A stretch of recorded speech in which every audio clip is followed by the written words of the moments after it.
How do you know if you need to heal? As a coach, I've learned that the body keeps the score. So I always say the body will talk to you, then it will sing to you, then it will yell and scream at you. It potentially will break something, create pain somewhere. Then it may give you an illness or disease, and then eventually it will kill you. At some point, we have to listen. Our body creates a call to action from a physical sense, from an emotional sense, and from a mental sense. So how do you know if you need to heal?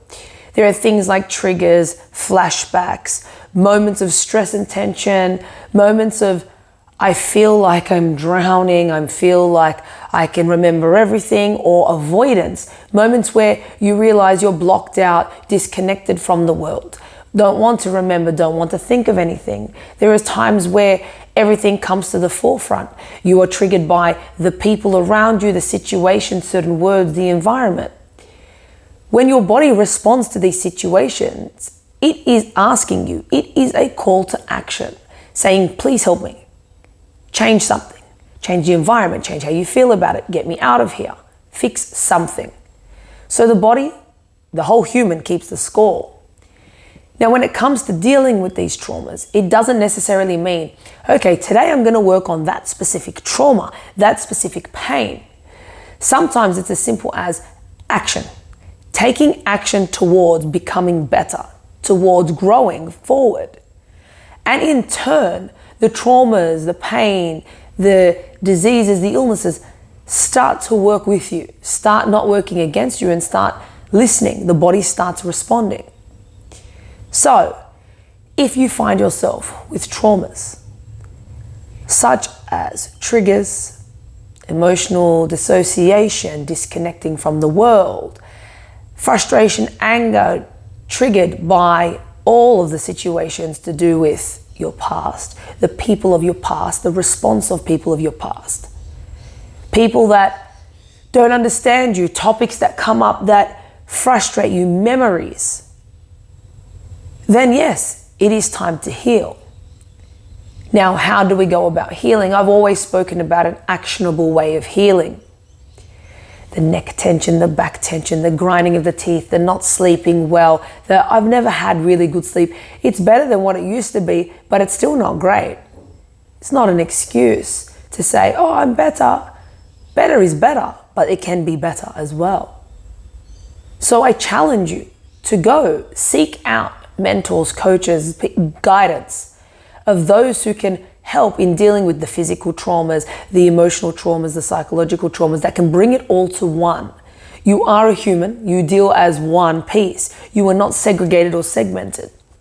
So the way I go about it is I deal with the entire human, understand the patterns, understand where you've been, what you've done, how you potentially are where you are, and then from there, rather than just discussing, talking, and picking on those things, act on them through movement. Teach the body to break patterns, to go past adversity, to break cycles of discomfort, go there, fight, chase the bear, go and attack the situation. And once the body learns to physically do this, the mind follows through. Rather than all the noise in your head, the talking, the trying to figure it out, we just act, we move. Movement is the key to healing.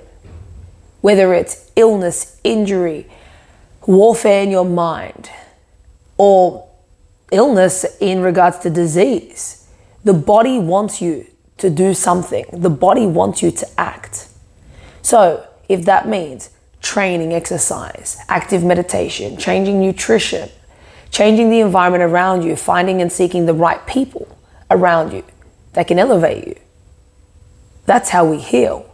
How do you know if you need to heal? What element do you need to heal? You know if you listen to yourself. If you take a moment and sit there and ask yourself, am I my best self? And this goes for anyone. You don't have to be a victim of sexual trauma. But for those who are, it's a little harder to listen. It's harder to go deep down within and question, because when you go to that place, sometimes those dark moments come back. And in that time, you definitely know, yes, you need to heal. Yes, you need to remove stigmas and old methods of protection and survival from your life because you have grown. You are no longer the victim. You are the victim when it happens to you. You are no longer the victim post that. But you live in your head and you remember the trauma.